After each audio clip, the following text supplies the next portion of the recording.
பாருங்களேன், கிறிஸ்துவின் வசனம் உங்களுக்குள்ளே சகல ஞானத்தோடு பரிபூர்ணமாக வாசமாயிருப்பதாக. பரிபூர்ணமாக வாசமாயிருக்கணுங்க. ஒரு வசனத்தை பிடிச்சுக்கிறது, ஒரு வசனத்தை விட்டு விடுகிறது. இன்னைக்கு ஆவிக்குரிய மண்டலத்தில்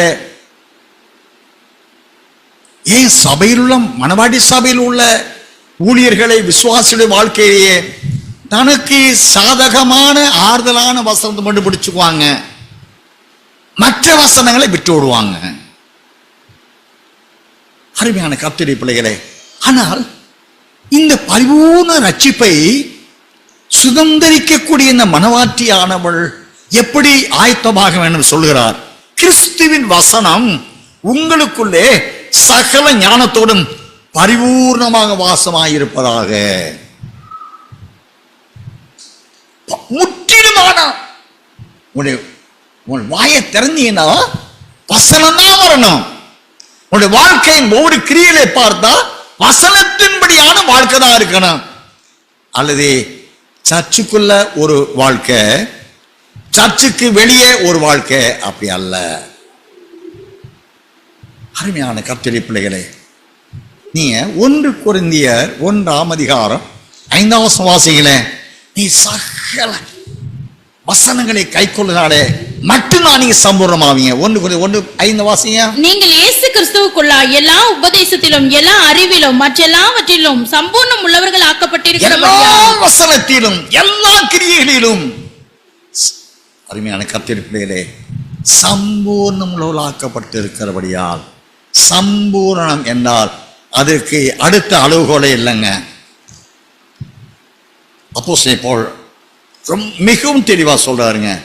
1:5 நீங்கள் இயேசு கிறிஸ்துவுக்குள்ளாய் எல்லா உபதேசத்திலும் எல்லா அறிவிலும் மற்றெல்லாவற்றிலும் சம்பூர்ணம் உள்ளவர்களாக்கப்பட்டிருக்கிறபடியா. அருமையான கர்த்தருடைய பிள்ளைகளே, அதுதான் உங்களுக்கு கிறிஸ்து இயேசுவின் நிறைவான ஒரு ரட்சிப்பின் வாழ்க்கை கொடுக்குங்க. என்றா அந்த வாழ்க்கையே நேசர் சொல்லுகிறாரு, இந்த மனுக்குலத்திற்கு கொடுக்கப்பட ரட்சிப்புகளிலேயே பெரிய ரட்சிப்பு அதுதாங்க. நீங்க எபிரேயர்கள் நிருபம்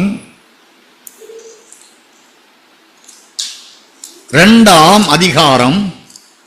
வாசிகளே. அடையாளங்களினாலும் அற்புதங்களினாலும் பலவிதமான பலத்த செய்கைகளினாலும் தம்முடைய சித்தத்தின்படி பகிர்ந்து கொடுத்த பரிசுத்த ஆவியின் வரங்களினாலும் தேவன் தாமே சாட்சி கொடுத்ததுமாய் இருக்கிற இவ்வளவு பெரிதான ரட்சிப்பை குறித்து நாம் கவலையற்றிருப்போமானால் தண்டனைக்கு எப்படி தப்பித்துக் கொள்வோம்? இவ்வளவு பெரிதான ரட்சிப்பை குறித்து நாம் கவலையற்றிருப்போமானால் தண்டனைக்கு எப்படி தப்பித்துக் கொள்வோம்? நமக்கு அவருக்காக காத்து கொண்டிருக்கிற மனவாட்டியே, நீ உள்ளொன்றும் புறமொன்றும் இடத்துக்கு தகுந்த நீ வேஷம் போட்டு வாழ்கிற வாழ்க்கை வாழ்வாய் என்றால் அவர் வெளிப்படும் போது உனக்கு அருள அவர் ரட்சிப்பை கொண்டு வர்றாருங்க. அவர் கையிலே ரட்சிப்பை கொண்டு வர்றாருங்க. இந்த ரட்சிப்பு என்னன்னு தெரியுங்களா? பூர்ண ரட்சிப்புங்க. அந்த ரட்சிப்பை அவர் எப்படி சம்பாதிச்சாரு தெரியுங்களா? அவர் தரிசனமாகும் போது ரகசிய வரிகளை மனவாட்டியே உனக்காக அவர் கொடுக்க அவர் கையில கொண்டு வரக்கூடிய ரட்சிப்பை அவர் எப்படி சம்பாதிச்சாரு தெரியுங்களா? இதே எபிரேயர் 2:10 வாசிங்களேன். ஏனென்றால் தமக்காகவும் தம்மாலையும் சகலத்தையும் உண்டாக்கினவர் அநேகம் பிள்ளைகளை மகிமையில் கொண்டு வந்து சேர்க்கையில் அவர்களுடைய ரட்சிப்பின் அதிபதியை உபத்திரவங்களினாலே பூர்ணப்படுத்துகிறது. அநேகம் பிள்ளைகளை மகிமையில் கொண்டு வந்து சேர்க்கும்படி அந்த மகிமையில் போய் சேரக்கூடிய அந்த அவருடைய பிள்ளைகளான மனவாட்டி இருக்காளே, அவளுக்கு என்றுதான் ஒரு தனிப்பட்ட ஒரு ரட்சிப்பை வைத்து வைத்திருக்கிறார். அதான் சம்பூர்ண ரட்சிப்பு, அதான் பூர்ண ரட்சிப்பு. சொல்றான் சொல்றாரு 33:6 உன் காலத்தின் ரட்சிப்பு பூர்ண ரட்சிப்புன்றாரு. அந்த பூர்ண ரட்சிப்பு, அந்த ரட்சிப்பு வெளியேறப்பட்ட ரட்சிப்புன்னு சொல்றாரு. அந்த ரட்சிப்பு 1:5 கடைசி நாட்கள் வெளிப்படும் ரட்சிப்புன்னு சொல்றாரு. அந்த ரட்சிப்பு 1:9 உன் ஆத்துமா ரட்சிப்புன்னு சொல்றாரு. அருமையான கர்த்தருடைய பிள்ளைகளே, அந்த ரட்சிப்பை உனக்கு கொடுக்க அந்த ரட்சிப்பார் கையில் பிடிச்சிட்டு வர்றாரு. மனுஷகுமார் வரும்போது அவன் நம்ம செய்த கீழ்த்தக்கதான் உனக்கு கொடுக்க வர்றாரு பாருங்களேன். உனக்கு அவருக்காக காத்திருக்க மனவாட்டியே, உனக்கு கொடுக்க வருகிற ரட்சிப்பு மகிமை, உன்னை மகிமை மறுபடுத்துகிற ரட்சிப்பு, உன்னை மகிமை சேர்ப்பிக்கின்ற ரட்சிப்பு. அவருடைய ரட்சிப்பின் தம்மேலையும் சகலத்தை உண்டாக்கினவர் அநேகம் பிள்ளைகளை மகிமையில் கொண்டு வந்து சேர்க்கையில் அவருடைய பிள்ளைகளான அவளுக்காக காத்து கொண்டிருக்கிற மனவாட்டியை மகிமையை கொண்டு வந்து சேர்க்க போகிறார். அதற்காக அந்த மகிமையை அடைந்து கொள்வதற்கு அவருடைய மனவாட்டியானவளுக்கு கொடுக்க இருக்கிற ரட்சிப்பு தான் பூர்ண ரட்சிப்பு. அதான் மகிமை மறுரூபத்தை அடைந்து கொள்ள செய்வதற்குரிய ரட்சிப்பு. அந்த ரட்சிப்பு அவர் எதனால் சம்பாதித்துக் கொண்டார்? உனக்கு கொடுக்க உபத்திரவங்களை பூர்ணத்துவத்தினாலே. அவர் சிலுவையில் பட்ட 1531 காயங்கள் மூலமாய் அவர் பட்ட பாடுகளினாலே, உபத்திரவத்தின் பூர்ணத்துவத்தினாலே நீ சம்பாதித்துக் கொண்டார். அவருடைய ரத்தம் 30 வெள்ளிக்காசுக்கு விற்கப்பட்டது. அந்த ரத்தத்தினால் உன் பாவத்தை மன்னித்தார்.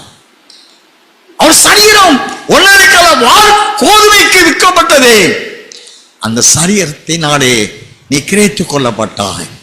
ரத்தமும் அவருடைய சரீரமும் உனக்கு நித்திய ஜீவனை தரும்படியாய் அவர் தன்னை விற்று அந்த காசை வச்சுட்டு உன்னை ரட்சிப்புக்குள் அழைத்துக் கொண்ட, உன்னை கிரயத்துக்கு வாங்கி கொண்டார். மகிமையில் அவருடைய பிள்ளைகளை மனமாற்றி சேர்க்கும்படி உபத்திரவத்தின் பூர்ணத்துவத்தினாலே சம்பாதித்துக் கொண்ட ரட்சிப்பு, அந்த ரட்சிப்பை மனவாட்டிக்கு கொடுக்கிறார். அந்த எந்த அணிய தீத்துவின் புஸ்தகம் 2ஆம் அதிகாரம் 13ஆம் வாசிக்கிறேன். நாம் நம்பியிருக்கிற ஆனந்த பாக்கியத்துக்கும் மகாதேவனும் நமது இரட்சகரும் ஆகிய இயேசு கிறிஸ்துவினுடைய மகிமையின் பிரசன்னமாகுதலுக்கும் எதிர்பார்த்து கொண்டிருக்கும்படி நமக்கு போதிக்கிறது. பாருங்க, நாம் நம்பியிருக்கிற ஆனந்த பாக்கியத்துக்கும் மகாதேவனும் நமது இரட்சகரும் ஆகிய இயேசு கிறிஸ்துவினுடைய மகிமையின் பிரசன்னமாகுதலுக்கும் எதிர்பார்த்து கொண்டிருக்கும்படி நமக்கு போதிக்கிறது. அருமையான கர்த்தரிப்பில் ஆவிக்குரிய மண்டலமே, நமக்காக காத்து கொண்டிருக்கிறவர்களுக்கு ரட்சிப்பை அருள்வா கொடுக்க வரப்போகிறாரே. அவர் கொடுக்கிற ரட்சிப்பதுன்னு தெரியுங்களா? நீ பூமியில கட்டி வச்சிருக்க வீடு வாசல், உன் பட்ட படிப்பு, சம்பாத்தியம், அச்சடிச்ச காகிதம், அதை உனக்கு கொடுக்க வரலங்க.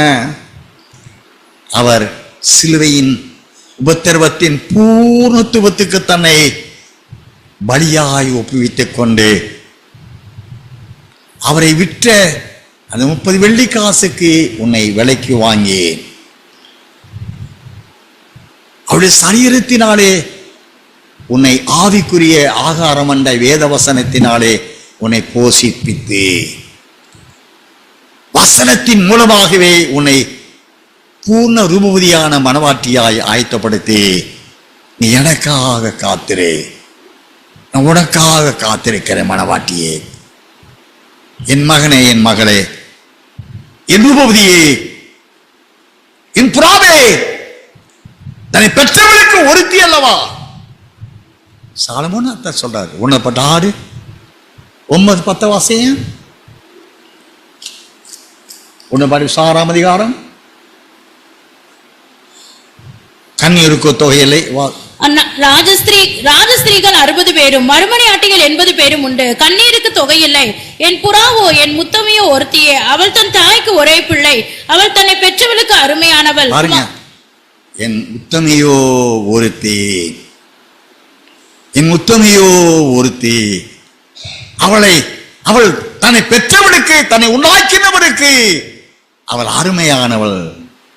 தன்னை பெற்றெடுத்த தாயும் தகப்பனுமான ஏசப்பாவுக்கு அவள் அருமையானவள். அருமையான கர்த்தருடைய பிள்ளையே, உன்னேச வரப்போகிறார். அவருக்காக காத்து கொண்டிருக்க மனவாட்டியே, அவரை நோக்கி காத்திருக்கிற ஆவிக்குரிய மண்டலமே, அவர் உனக்கு எதை கொடுக்க வரப்போகிறாருங்க? தீத்து எழுதின நிருபத்திலே நாம் நம்பி இருக்கிற ஆனந்த பாக்கியம் என்னன்னு தெரியுங்களா? ஏசப்பா அன்னைக்கு சபையில போதிக்கிறாங்க, ஏசப்பா எனக்கு உலகத்துல பெரிய கோடீஸ்வரன் ஆக்கிடுவாருன்னு போதிக்கிறாங்க. பூரா பாப்பராக போறான், பூரா கேர் ஆஃப் பிளாட்ஃபார்மாக போறான். என் பூரா ஆண்டவர் ஏசப்பாவை நம்பி வந்தா அப்படி இப்படி எல்லாம் கிடைக்கும் உலகத்தை சார்னு சொல்றான், பிரசங்கிக்கிறான். ஒரு ஆத்மா சொன்னாங்க ஃபோனில், ஐயா நான் இந்த மெசேஜெல்லாம் யூடியூப்பில் நான் கேட்குறேன் ஐயா, கேட்டுக்கிட்டு இருக்கேன் ஐயா, ஆனால் எங்கள் பாஸ்டர்ஸ்ட்டை போனால் நான் மனவாடி சபை அப்படியெல்லாம் இப்போ நித்தியத்துக்குறி தான் நாங்கள் போதிக்கிறாங்க, பாஸ்டர் நீ ஏன் பிரசங்க மாட்டேன் நீ ஏன் சொன்னா, ஐயோ அதெல்லாம் மாறுபாடான உபதேசம், அங்கே வேறுபாடான உபதேசம் தாங்க மனவாடி சபை போதிப்பாங்க, ஏன்னா போயிடாதீங்க சிஸ்டர் பிரதர், மனவாடி சார் போதிக்கிறதெல்லாம் மாறுபாடான உபதேசம், வேறுபாடான உபதேசம், அதுல வேறொரு சுவிசேஷம். உண்மைதான் ஐயா, நீங்க உபதேசிக்கிற உபதேசம் நாங்க உபதேசிக்கல. நீங்க உலகத்துல நீ உயிர்வடைகிறதுக்காக நீ உபதேசிக்கிறீங்க, உங்க ஆத்மா வளர்க்குறீங்க. ஆனா அவர் வரும்போதுங்க நீ பிச்சைக்காரனை போறீங்க. ஒரு மூல முடக்குள்ள கூட உட்கார உன் தகுதி இடம் கிடைக்காம போகுதுங்க. நீயும் போற, நீ வளர்த்த சபை ஆடுக ஊழியெல்லாம் சோதிக்கப்படும் நாளில் உன் ஊழியம் ஒரு பஞ்சு எரியுது போல, மரங்கள் செடிகள் எரிஞ்சு சாம்பலாகிறது போல. நீ 1:3 வாசித்திருக்கிறீங்க. அவர் வெளிப்படும் நாளில், சோதிக்கப்படும் நாளில் நீ என்னதை விதைத்த, என்ன ஒளி செய்தாயோ அந்த ஊழியத்தின் பலன் உனக்கு கிடைக்கும். ஆனால் மனவாட்டியோ, நான் நம்பி இருக்கிற ஆனந்த வாக்கியதை என் நேசர் வருவார், நான் எங்க இருக்கிறேனோ அங்கே உங்களை சேர்த்துக்கொள்ள ஒரு ஸ்தலத்தை ஆயத்தம் பண்ண போயிருக்கிறேன், நான் இருக்கிற இடத்த உங்களை சேர்த்துக்கொள்ள வரப்போறேன் என்று சொல்லி போனேன். என் மனவளம் வரப்போகிறார், என் ஆத்தும நேசர் வரப்போகிறார். அவர் என்னை மகிமின் மறுரூப சாயலாக போகிறார். அவர் வெளிப்படும் போது அவர் இருக்கிற வண்ணமாக அவர் என்னை அவருடைய மகிமையினாலே என்னை மறுவப்படுத்த போகிறார். அவருடைய பரிசுத்த ஆவியானவருடைய சாயலாக என்னை மாற்றப் போகிறார். என்னை சிருஷ்டித்த என் அன்பு பிதாவுடைய ரூபம் சாய ஜீவனை அவருடைய நாமத்தை தரித்துக் கொண்டு அவருடைய ஆலயத்தில் தூண்களாக எண்ணப்பட்டு அவருடைய சிங்காசனத்தை அவரோடு கூட அமர்த்த என் நேசர் வரப்போகிறார். நாம் நம்பி இருக்கிற ஆனந்த வாக்கியத்துக்கும் மகாதேவனும் நமது ரட்சகருமாகிய இயேசு கிறிஸ்துவின் மகிமையின் பிரசன்னமாக இருக்கும். அவர் எப்படி வரப்போறாருங்க? சாதாரண நேசர் வரப்போற, மகிமையின் மணவாளனாக. அதுதான் வாசித்தாங்க மத்தேயு 16:27 மனுஷகுமாரன் தமது பிதாவின் மகிமை பொருந்தியவராய் வருவார். நம் நேசர் மகிமை பொருந்திய வரப்போகிறாருங்க. அப்ப நீங்கள் மகிமை அணிந்து கொள்ள ஆயத்தமானா தானே மனவாட்டியா ஏற்றுக்கொள்ளப்படுவீங்க. நீ உலகத்தான வாழ்ந்துகிட்டு என் நேசர் வரப்போறேன்னு சொன்னா ஒரு பழமொழி இருப்பாருங்களேன், முடவன் கொம்பு தேனுக்கு ஆசைப்பட்டது போல. புரியுதா உங்களுக்கு பழமொழி? முடவன் 2 கால் முடங்க ஹேண்டிகாப்டுங்க. ஆனா அவர் ஆசையெல்லாம் மர உச்சியில் இருக்கக்கூடிய தேன் இருப்பாருங்க, அந்த கொம்பு தேன் சொல்லுவாங்க. அந்த தேனி மட்டும்தான் அந்த தேனை குடிக்க முடியும், எந்த ஒரு வருஷம் கிட்ட போக முடியும். காரணம் அந்த ஹையஸ்ட் இடத்துல அந்த மரத்துல இருக்குங்க. இந்த ஹேண்டிகேப்டா முடியுமா? 2 கால் இருந்தா தானே, ஆவிக்குரிய வாழ்க்கை இருந்தா தானே ஏறி போய் தெளிந்த அந்த மதுரமான தேனியை, அப்பா சொல்றாங்க, தேனை தேங்குட்டோடே நான் புசிப்பேன் சொல்றாரே. இந்த வீடியோ உங்களுக்கு பிடிச்சிருந்தா லைக் பண்ணுங்க, உங்க நண்பர்களுக்கும் ஷேர் பண்ணுங்க, அப்படியே நம்ம சேனலுக்கும் சப்ஸ்கிரைப் பண்ணிடுங்க. நன்றி. அடுத்த வீடியோவில் சந்திப்போம்.